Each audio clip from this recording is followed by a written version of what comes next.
Започнуваме со урбаните вести и добре дојдовте во нив. Македонија и Бугарија денеска со меморандум ја официјализираа најавата за намалување на меѓународните тарифи за роаминг во телекомуникацијските услуги. Меморандумот го подпишаа македонскиот министер за информатичко општество и администрација Дамјан Манчевски и бугарскиот министер за транспорт и информатички технологии Ивајло Московски. Документот овозможува регулаторните тела на двете држави да почнат процедура со која ќе ги поттикнат операторите да склучат договори за пониски цени при разговор, пораки и интернет во роаминг. Следуваат насловите за денеска во продолжение. Многу промени во општина Центар со новиот градоначалник. Поддршка за младите пронаоѓачи од тимот Свифт од Елем. Почнува големата акција за чистење на Скопје. На 27 ноември во Македонскиот народен театар ќе се одржи театарската представа Писма до Скопје. Гостин во урбани вести вечерва градоначалникот на општина Илинден Жика Стојановски. Изградба на нова градинка во Маџир Мало, изградба на 2 монтажни паркинзи, реконструкција на фасадите на училиштата и градинките се дел од проектите за кои ќе бидат предвидени средства во буџетот за наредната година во општина Центар. Покрај ова, градоначалникот Саша Богдановиќ на денешниот брифинг најави и промена во начинот на паркирањето. Односно на сервисните и стамбените улици ќе имаат право да паркираат само станарите, додека пак на останатите поголеми паркинзи цената ќе биде зголемена и до 50%. Комплетна ревизија и проверка на неколку споменици и објекти од проектот Скопје 2014, буџетот на општина Центар за 2018, нов сообраќаен режим на територија на цела општина, мерки за намалување на загадувањето. Ова се дел од работите кои денеска градоначалникот на општина Центар Саша Богдановиќ ги истакна на брифингот со новинарите. Тој истакна дека во моментов се врши проверка на неколку објекти од проектот Скопје 2014, ќосето Мајка Тереза, градската куќа заедно со хотелот и мостот Око, и најави дека се што е незаконски изградено ќе биде отстрането. Во однос на буџетот за 2018 година, Богдановиќ најави дека во општината за прв пат ќе се носи буџет во 2 фази и ќе се крои заедно со граѓаните, граѓанските здруженија и невладините организации.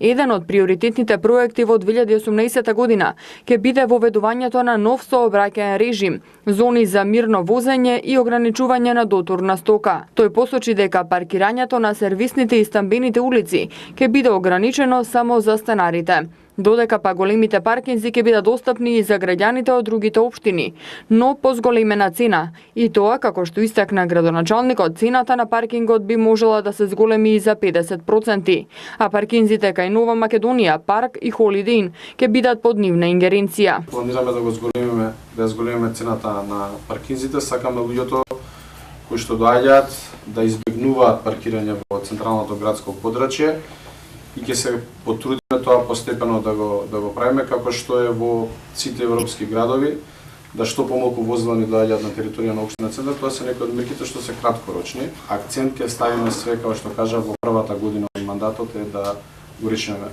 сообраќајниот хаос кој што на жалост не е решен изминативе десетина години.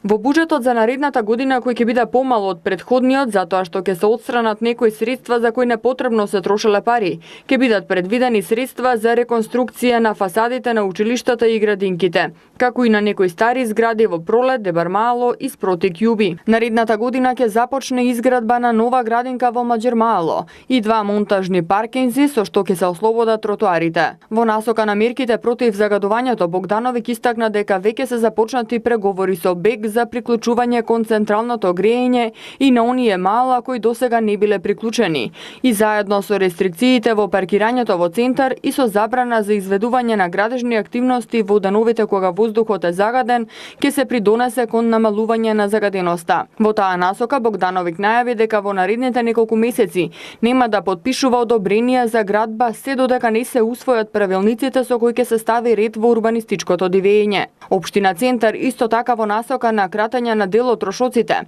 нема да троши пари за прославата за дочекот на новата година, но со спонзорства повторно ќе има забава, но поинаква од досегашните и исклучиво само со македонски изведувачи, а средствата во висина од 6 милиони денари, кои биле предвидени за тоа, ќе се пренаменат за зголемување на чистотата во општината и социјалната помош. Од денеска започнува големата екоакција за чистење на улиците со цел намалување на загаденоста, која ќе се спроведува во сите скопски општини во периодот од 20 дена. Акцијата започнува од општина Бутел, а според градоначалникот на град Скопје, ова е една од краткорочните мерки против загадувањето на Скопје оваа зима. Градските власти денеска од општина Бутел ја почнуваат големата акција за чистење на улиците со цел намалување на загаденоста, која ќе се спроведува во сите скопски општини во период од 20 дена.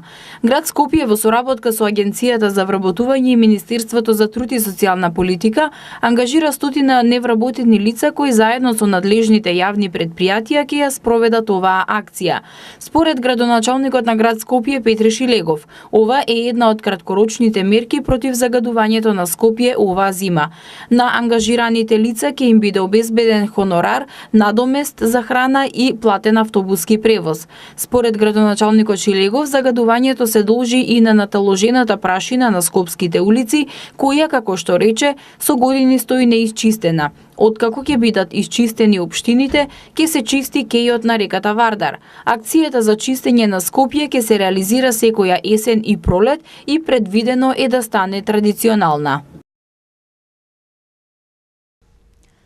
Младите пронаоѓачи од тимот Свифт кои треба да заминат во НАСА и да го представат својот пронајдок, ќе добијат финансиска поддршка од АД-Елем. Покрај тоа, уредот ќе биде искористен за одредување на локацијата на која е најпогодно да се постави 10 мегаватната фотоволтаична електрана за производство на електрична енергија на сонце, за која АД-Елем ги почна подготовките за изградба.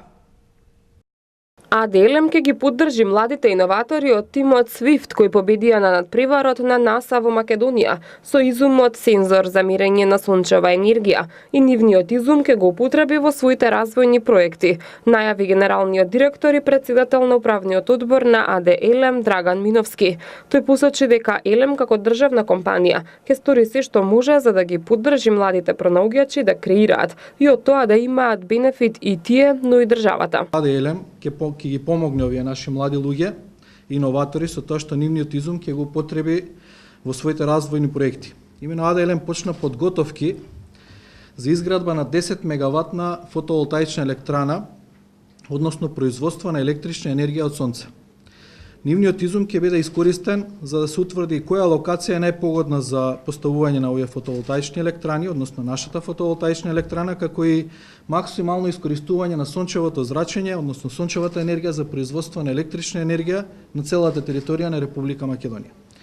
Со одлука на управниот одбор на АД-Елем ќе ги поддржиме овие млади пронаоѓачи, изумители, со одредена финансиска сума која ќе биде спонзорство од компанијата, а која ќе биде првична сатисфакција за нив, за да продолжат понатаму со подобрување и усовршување на нивниот изум во периодот додека тој се користи од наша страна, при што ќе следат неговата ефикасност, ќе бидат на терен вклучени во неговата примена.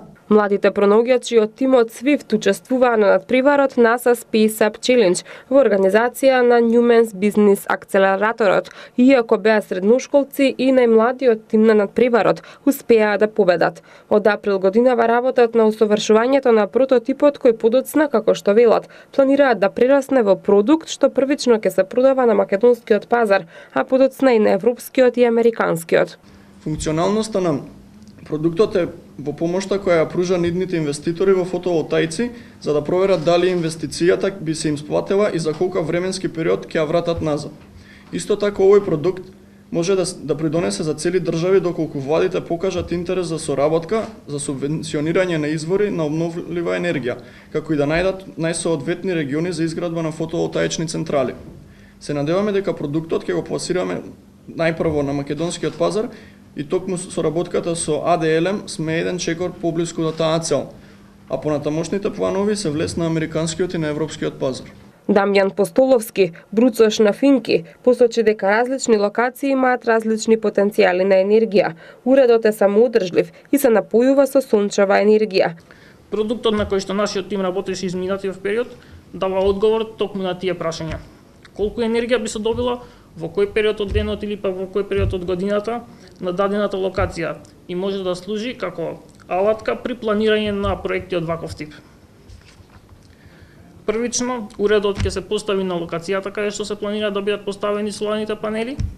Соодветни сензори на уредот вршат мерења и истите мерења се пренесуваат безжично до дата центарот каде што се обработуваат со помош на модели за калкулирање и резултатите од тие пресметки се достапни до корисникот во реално време 24 часа во вид на веб апликација или пак мобилна апликација.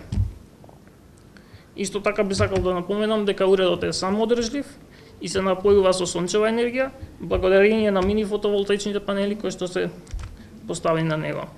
Резултатите од пресметките и мерењата се достапни до корисникот во реално време 24 часа во вид на веб апликација или мобилна апликација.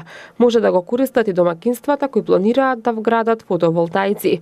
Во тимот Свифт се и Павел Ѓорѓовски и Јаков Докузов, кои се бруцоши на Финки, како и Борче Ангелов кој студира во Германија.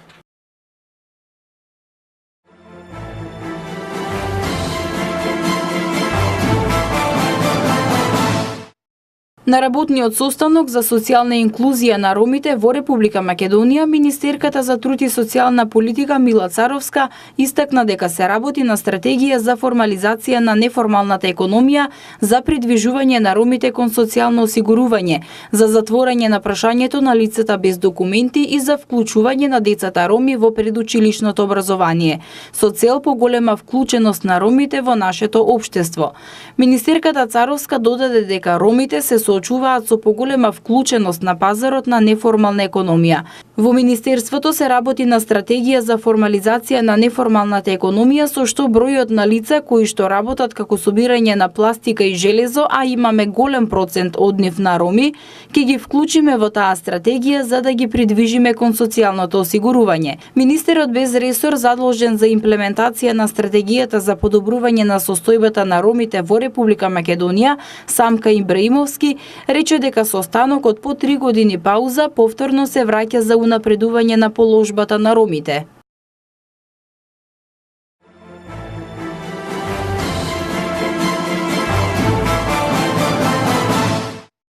'Детскиот културен центар Карпош заедно со град Скопје реализира мултимедијален проект театарска представа со наслов Писма до Скопје. Од Детскиот културен центар Карпош информираа дека станува збор за представа со драмски текст во кој ни е представено раселувањето на децата од разурнато Скопје низ сите градови во Југославија. Детските копнежи, сонот за родниот град и солидарноста на луѓето во тешките моменти се слики кои што ќе не навратат во едно не многу далечно време од животот во Скопје. Театарската представа Писма до Скопје ќе се одржи во Македонскиот народен театар на малата сцена на 27 ноември со почеток во 19 часот.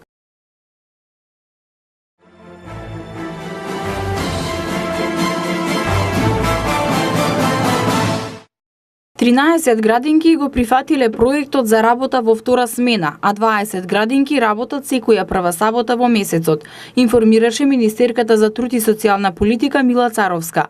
Проектот за втора смена во градинките во Македонија започна да се реализира од 1 септември, а Министерката Царовска истакна дека ги поттикнува сите градинки кои што имаат навистина родители кои имаат потреба од работа на градинката втора смена, тоа да се спроведе. Таму каде што имало потреба до сега има втора смена. Министерката Царовска рече дека ќе има и вработувања во 2018 година со цел да се олесни работењето и функционирањето.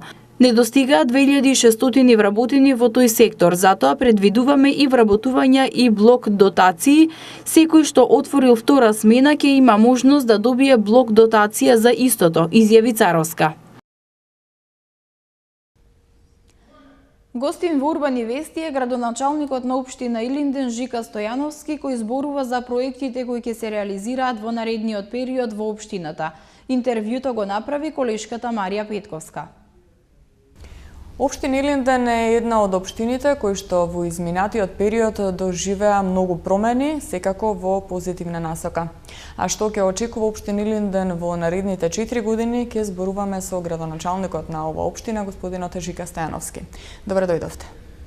Добре најдов и поздрав за гледачите на МТМ телевизија. Ова е ваш 4ти мандат како градоначалник на општина Илинден и тоа кажува дека уживате голема доверба кај граѓаните на оваа општина. Како сте задоволен вие од тоа што го направивте за општина Илинден во изминатите 12 години? Споредувате ли каква била општината кога дојдовте на чело на општината и каква е денес?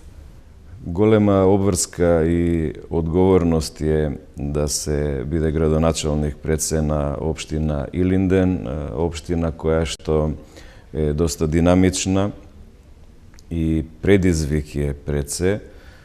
Четвртиот мандат, довербата од граѓаните бара многу поголема, уште поголема посветеност, уште повеќе работа и само со ангажираност, посветеност и работа може и да се постигнат резултатите. За една локална самоуправа, за една заедница, најзначајно е да сите чинители на заедницата максимално се вклучени во сите процеси, во дефинирање на приоритетите, во проектните активности и секој поединец да даде дел од себе. Дополнително општинската администрација и градоначалникот, тука се и советниците, односно советот на општината, кој што е потребно навремено да ги носи одлуките за да може и да бидат правилно и навремено реализирани. Тоа во овој изминат период сето беше добро искомпонирано и убеден сум и знам дека граѓаните на општина Илинден си ја сакаат општината. Од тие причини и даваат сериозен придонес. Сега во овие почетни активности ни се токму и процесот на буџетирање, каде што веќе го отпочнавме со граѓаните. Така, тоа е и првиот проект, всушност, што го почнувате во овој нов мандат. На некој начин се почна со буџетирањето, за да може граѓаните да ги дефинираат приоритетните проекти кои што треба да се финансираат во 2018 година од буџетот. Евидентно е дека потребите се многу поголеми од реално можностите на буџетот, меѓутоа затоа дополнително ќе се овозможуваат финансирање на проекти кои што ќе бидат финансирани од домашни и странски финансиски институции. Ние имаме капацитет и знаење во тој дел, сме имали искуства и до сега и затоа ќе направиме максимално напори за реализација на капиталните проекти.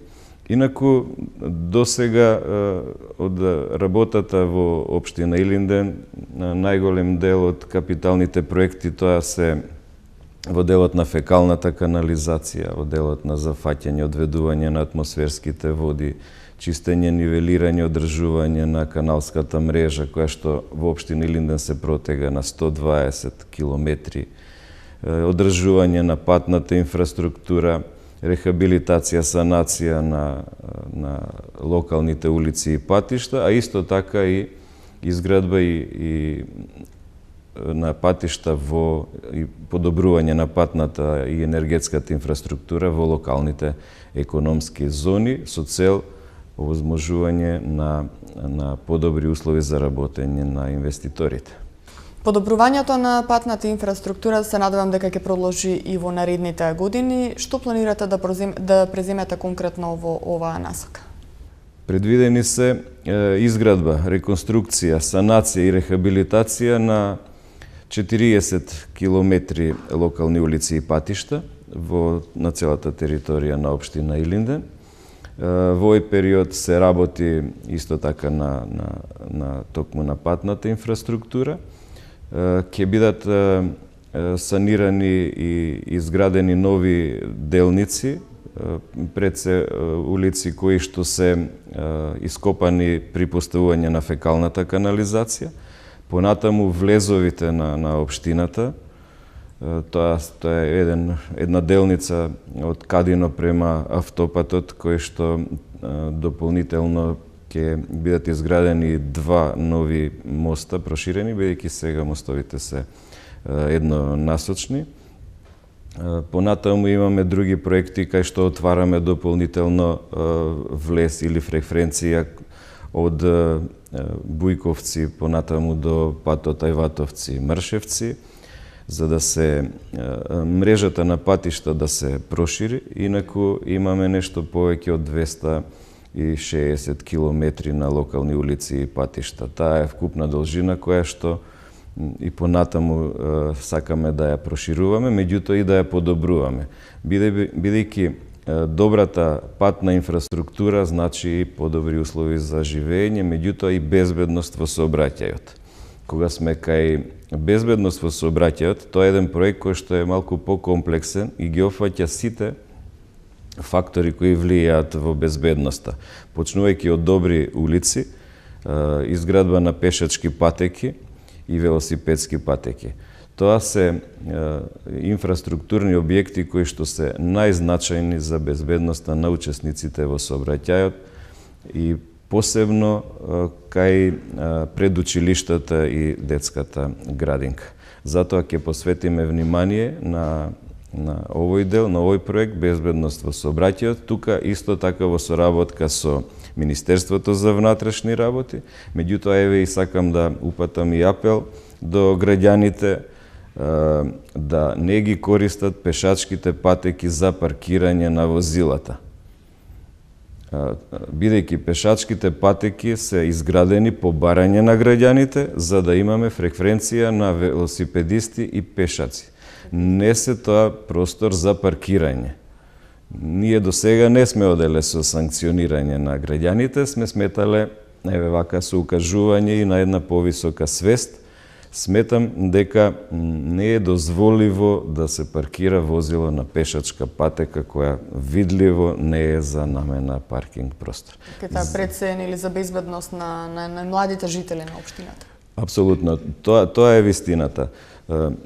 Ние секогаш зборуваме, не дај Боже да се случи нешто, несакана последица, после се одмоткува клопчето и се прашуваме кој е виновен, зошто мораше да биде паркирано тука, кој презел мерки, зошто не презел мерки и на крајот се сведува кај градоначалникот. Зошто градоначалникот не презел мерка да не се паркираат возилата. Значи, ние мораме во општинската администрација, вклучувајќи ги и вработените во МВР, да се насочиме кон безбедност во сообраќајот. Во новиот мандат најавувате изградба на уште една нова детска градинка, воведување на јасли, воведување на целодневна настава во основните училишта. Кога да го очекуваат ова жителите на општина Илинден? Вистина е тоа дека во општина Илинден не постоеше детска градинка. Ние во 2008 година ја пуштивме првата детска градинка со капацитет од 60 дечиња, понатаму имавме проширување, па доградби и сега детската градинка згрижува 400 дечиња. Планираме да го прошириме ланецот на изградба на детски градинки. Предвидуваме во Миладиновци да изградиме нов објект на детска градинка, каде што ќе бидат згрижени дечињата од околните населени места, за да се ослободи простор во централната детска градинка во Илинден, а тука да отвориме јасли. Тоа се дечиња од 9 месеци до 2 годинки. Бидејќи таа е група на дечиња која што бара повеќе внимание, помалку дечиња се во една група и сакаме да ги зачуваме стандардите, да ги почитуваме и да не излегуваме надвор од стандардите кои што се пропишани. Бидејќи, ако во една група имаме голем број на дечиња, тогаш реално вработените не можат да посветат внимание и се губи на квалитет. Ние сме се определиле за квалитетно згрижување на децата во детската градинка, не за квантитет. И таа определба ќе ја почитуваме и понатаму. Значи, онолку дечиња колку што се пропишани согласно законските одредби од Министерството, ние тоа ќе го почитуваме. И затоа ќе правиме нови простори за да овозможиме да отвориме и јасли, односно да се згрижат дечињата од најмала возраст, од 9 месеци до 2 годинки. Така, тука е целодневната настава во основните училишта кои што... Така, а во делот на образованието пак планираме да воведеме целодневна настава за помалите ученици, тоа се од прво, второ, трето одделение, бидејќи на нив им е највеќе потребна помош, односно да можат да останат до оној период додека родителите се вратат од работа. Ова потреба исто така граѓаните ја укажаа, бидејќи веќе значителен број, односно висок процент на граѓаните се вработени и затоа дечињата треба да овозможиме да имаат можност да бидат згрижени во целодневна настава. Новие два проекти ќе работиме во текот на 2018 година. Така. Исто така во насока на младите и спортот, тоа е нешто во што континуирано вложувавте и инвестирате. Ќе продолжите ли понатаму да вложувате во оваа област? Да, за поддршка на младите, за поддршка на спортот ќе вложуваме и тоа планираме дополнителни финансиски средства да обезбедиме за развој на спортот, за поддршка на младите, активности и колективниот спорт, меѓутоа и поединечните спортови. Целта ни е да им помогнеме на младите да размислуваат малку послободно, да бидат ангажирани, бидејќи кога се максимално ангажирани, тогаш повеќе и даваат за општеството, и за заедницата, и за општината Илинден. Целта ни е да овозможиме услови за да се задржат младите тука во општина Илинден, да не одат надвор од општината и надвор од Република Македонија, а со создавање на добри услови во делот на спортот, во делот на образованието, во делот на вработувањето, тогаш младите од општина Илинден и целата заедница помагаме и на општината, меѓутоа помагаме и на граѓаните на Република Македонија и воедно на Република Македонија. Бидејќи во општина Илинден веќе се доселуваат жители кои што се од градот Скопје, од соседните градови и од градови од цела Република Македонија. Ова е показател дека во општина Илинден има подобрени услови за живење и дека општина Илинден од рурална прераснува во една урбана средина со овозможени услови за живење, меѓутоа и за работење. Фекалната канализација, тоа е уште едно прашање кое што ги мачи поголем дел од жителите на општина Илинден, меѓутоа вие во изминатите години започнавте веќе со решавање на овој проблем, односно со изградба на фекална канализација во дел од населените места. Каде се досега е изградено и каде ќе продолжи во наредниот период да се гради фекална канализација? Фекална канализација е изградена досега во 4 сегменти. Во населените места Илинден, Марино, Кадино. Овие 4 сегменти опфаќаат во просек по 1250 еквивалент жители.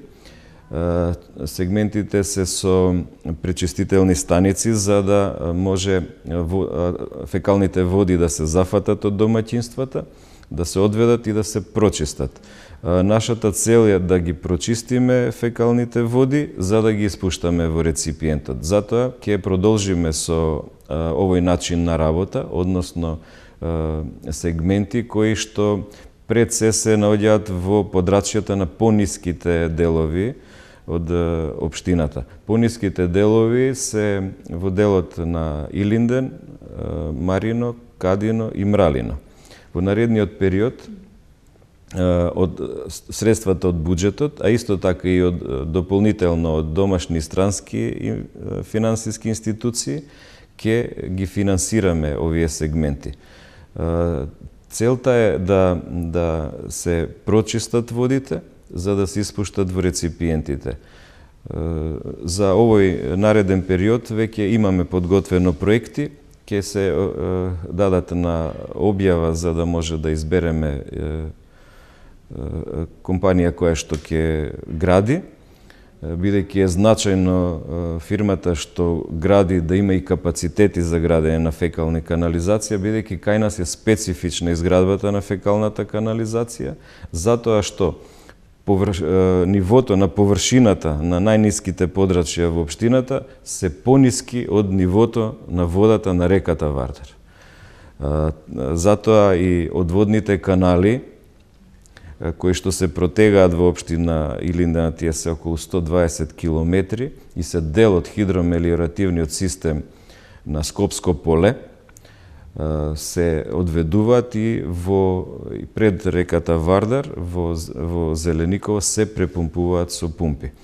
Тоа е спецификата и за системот за одведување на атмосферски води, а исто така и за фекалната канализација. Така. Општина Илинден заедно со општина Петровец се едни од општините во Македонија кои што се познати по најголем број на влезени домашни и странски инвеститори. Ќе продолжи ли општината и понатаму да привлекува нови инвеститори и на кој начин ќе го направите тоа? Да, ќе продолжиме. Да бидам искрен, и овој изборен период ни представуваше нас акумулација за нова експанзија, за нова инвестициска експанзија или инвестициски развој. Веќе имаме најавено значителен број на инвеститори, домашни, исто така и странски. Ние имаме дел подготвено површини, меѓутоа ќе продолжиме со проширување на постоечките локални економски зони, а исто така и планирање на нови парцели кои што се на атрактивни локации, се со цел да овозможиме на инвеститорите да инвестираат. Тој процес континуирано трае и реално општина Илинден ќе го задржи статусот на инвестициска дестинација. Така. И јас се надевам дека ќе продолжите со исто темпо да работите како што работевте во изминатите мандати, така и овој мандат, овие 4 години општина Илинден да прерасне во уште поурбана општина. Ви благодарам. Ние ќе работиме уште поинтензивно, бидејќи имаме создадено подлога за побрз развој. Ќе работиме во делот на подобрување на условите за живење на граѓаните и зголемување на стандардот на граѓаните. Тоа е основата за која што се залагаме и перспективно општина Илинден прераснува во една урбана општина, конкурентна општина во регионот. Кога зборувавме за конкурентност, ние мислевме токму на создавање на најповолни услови за инвестирање, а инвестициите понатаму водат кон дополнителен развој. Ќе продолжиме во подобрување на условите во образованието, во образовниот процес, во згрижување на деца од предучилишна возраст, подобрување на инфраструктурата. Исто така во делот на стопанството би сакал да истакнам дека ќе работиме на инсталирање на гасоводен систем, бидејќи реално во општина Илинден постои гасот, постои опремата, само треба да се направи оној прстен каде што ќе ги опфати сите стопански субјекти и ќе одиме прво на гасифицирање на стопанството. Јас ке ви се заблагодарам за денешното гостување во Урбаните вести и уште еднаш ке ви посакам успех во работата. Ви благодарам, ми беше задоволство. Почитувани гледачи, ви благодарам и на вам на вниманието, а вие останете и понатаму со програмата на МТМ. Го проследивте интервјуто со градоначалникот на општина Илинден Жика Стојановски, сега да проследиме уште една сервисна информација. Регионалниот центар за управување со кризи на град Скопје ги информира граѓаните дека утре неколку скопски општини ќе останат без електрична енергија. Станува збор за општините Карпош, Бутел, Шутов, Ризари и неколку скопски села. Корисниците од улиците 1, 6 и 7 во село Батинци и дел од корисниците на улиците Јури Розентал, Гвадалахара, Гарибалди и Вашингтонска во општина Шудо-Оризари утре од 9 до 13 часот ќе останат без напојување со електрична енергија.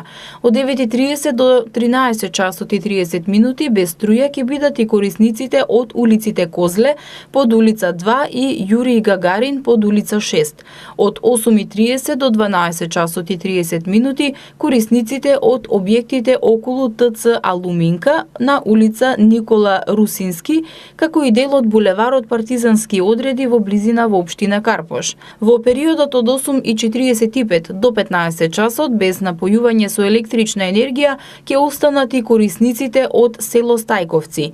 Од 8:25 до 15 часот дел од корисниците од улиците Хошимин, Призренска на потегот од црквата кон каналот, Зуфер Мусик и Љубо Петковиќ и основното училиште Живко Брајковски во општина Бутел, а од 11 до 15 часот дел од корисниците од село Мирковци. Како што информираат од регионалниот центар за управување со кризи на град Скопје, причина за прекинот во снабдувањето со електрична енергија е изведување на закажани технички зафати во дистрибутивната мрежа од страна на екипите на ЕВА на Македонија. За утре метеоролозите најавуваат сончево време со умерена облачност. По одделни котлини ќе има појава на магла, особено предпладне. Следува МТМ Метео.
Со временската прогноза ги завршуваме урбаните вести. Ви благодарам на вниманието. Останете и понатаму со програмата на МТМ. Повеќе информации имате на mtm.mk. Довидување.